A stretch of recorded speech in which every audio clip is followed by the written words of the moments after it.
معاشی ٹائٹینک بن گیا ہے، بلکہ اب چین جیسا ہمارا بااعتماد دوست بھی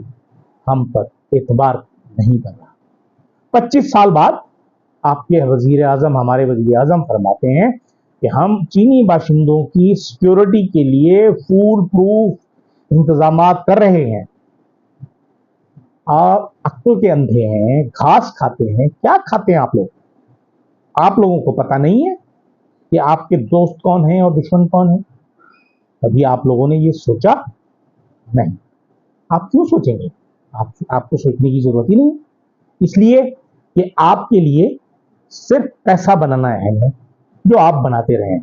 سی پیک فیز 1 میں آپ نے بنا لیا، وہ دریا برد ہو گیا سی پیک فیز 1، اب آپ فیز 2 پہ آ گئے، وہاں سے مال آئے گا، اب آپ اس میں سے حصہ لیں گے اور آگے چلیں گے۔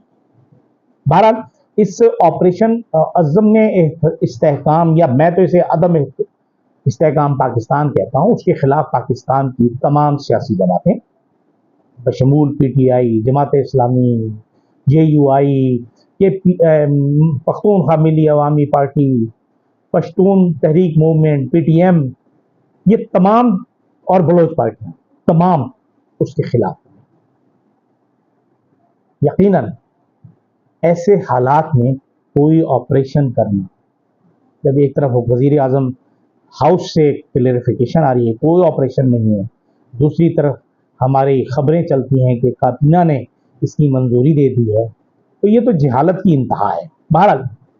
جرگہ کل بلایا گیا ہے کے پی کے حکومت کی طرف سے، کل پشاور میں ہوگا، اور اس کے بعد اے پی سی کی بات بھی کی جا رہی ہے کہ تمام پارٹیز کو دعوت دی جائے گی اور اس مسئلے کا حل نکالا جائے گا، اور ہر مسئلے کا پہلا حل صرف اور صرف بات چیت ہے۔ بہرحال اب کیا ہوتا ہے، کیسے ہوتا ہے، یہ تو وقت بتائے گا، لیکن اگر یہ آپریشن عزم استحکام شروع ہوا تو میری ناقص رائے کے مطابق یہ عدم استحکام پاکستان ہو جائے گا۔ آج 2 کیسز تھے، جن میں ایک تو غیر شرعی نکاح کا تھا، سابق وزیر اعظم عمران خان کا، اس کا فیصلہ محفوظ ہو گیا ہے اور یہ 27 تاریخ کو سنوایا گیا۔ دوسری طرف جو سپریم کورٹ کا فل بینچ مخصوص نشستوں کے حوالے سے گفتگو کیس کی سماعت کر رہا ہے، یہ بھی 2 دن مسلسل سماعت کے بعد 1 دن کا وقفہ دیا گیا، اور یہ بھی 27 تاریخ کو اس کی اگلی ہیئرنگ ہوگی، اور امید ہے کہ یہ آخری ہیئرنگ ہوگی اور اس دن فیصلہ کوئی ہو جائے گا، فیصلہ محفوظ کر لیا جائے گا یا سنا دیا جائے گا۔ لیکن آج ججوں کی ذہنی تقسیم، کل بھی ہم نے بتایا تھا کہ ججوں کی تقسیم نظر آ رہی ہے، وہ تقسیم مزید واضح اور گہری ہوتی چلی جا رہی ہے۔ افسوس صرف ایک بات پر ہو رہا ہے مجھے ذاتی طور پر، بحیثیت ایک تجزیہ کار، بحیثیت ایک طالب علم، کہ ہمارے قاضی القضاء جو ہیں، قاضی فائز صاحب، اللہ نے ان کے نصیب میں شاید لگ رہا ہے ایسے کہ اس میں ان کی رسوائی ہے میرے رب، کیونکہ جس طرح کے ان کے ریمارکس تھے، جس طرح وہ آج معصومانہ خیال کر رہے تھے، بلکہ آج تو مجھے یہ محسوس ہو رہا تھا کہ قاضی فائز عیسیٰ صاحب اپنے اس دور میں واپس چلے گئے ہیں جب یہ جج ہوا، اپنا وکیل ہوا کرتے تھے اور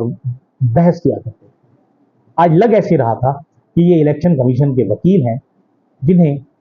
چیف جسٹس کا لباس یا لبادہ اوڑھ کر بٹھا دیا گیا ہے، اور انہیں یہ پتہ نہیں ہے کہ پاکستان تحریک انصاف کے ساتھ ہوا کیا، انہیں بلہ کیوں نہیں ملا، اور وہ ڈھاک کے وہی 3 بات ایک ہی پوائنٹ پہ کھڑے ہوئے ہیں کہ ہم نے کہا تھا پاکستان تحریک انصاف کو الیکشن نہ کروائے۔ تو جناب علی، پاکستان تحریک انصاف کے الیکشن قاضی صاحب بہت برے بھی ہوں گے، بدترین بھی ہوں گے، شاید نہ بھی ہوئے ہوں، لیکن جو الیکشن آپ کی سربراہی میں 2024 میں 8 فروری کو ہوئے، ان سے بہرحال کئی ہزار گنا بہتر۔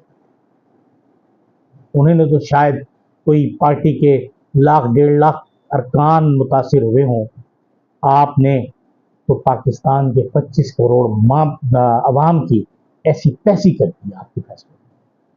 اور پھر ان اداروں کی سپورٹ کے ذریعے جن کی آپ نے سپورٹ کی، انہوں نے تباہی پھیر دی اس ملک میں، اور یہ ملک پچھلے صرف 6 ماہ میں کئی برس پیچھے چلا گیا۔ آپ کو آج بھی عقل نہیں آ رہی، عقل ہے محو تماشائے لب کام ابھی۔ ہم تو وہ تماشا دیکھ رہے ہیں کہ ان بڑے بڑے لوگوں کا، ان بڑے بڑے دماغوں کا، جو سو کالڈ بڑے لوگ ہیں، اللہ کبھی بڑی بڑی کرسیوں پر چھوٹے چھوٹے لوگوں کو بھی بٹھا دیا۔ اب ذاتی مفاد کی خاطر اتنے غلط فیصلے کرتے رہے ہیں، اور شاید اگلا فیصلہ آخری ہو آپ کا، پھر اس کے بعد آپ کو شاید ایکسٹینشن مل جائے، لیکن ایکسٹینشن سروس میں ملتی ہے،